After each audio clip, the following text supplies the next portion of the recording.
बिस्मिल्लाहिर्रहमानिर्रहीम। एक हुर्फ की कितनी शक्ल होती है, आज हम आपको ये बताएंगे। तो सबसे पहले हम अलीफ की बात करते हैं। अलीफ हमेशा पूरा ही बनता है। उसके बाद बे की बात करें तो बे की शक्ल 3 तरह की होती है। एक बे इस तरह से बनता है। इस तरह से आपको प्रैक्टिस करते जाना है। बे, ते, से, टे सब कुछ इसी तरह से बनेगा, सिर्फ नुक्तों का फ़र्क होता है।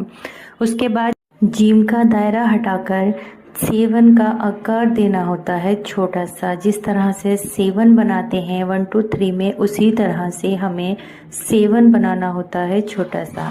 बाकी एक शक्ल ये है, आप इसमें ता, टा, सा जो भी बना सकते हैं, लेकिन शक्लें यही रहेंगी। मैंने तीनों शक्ल आपको इनकी दिखा दी है।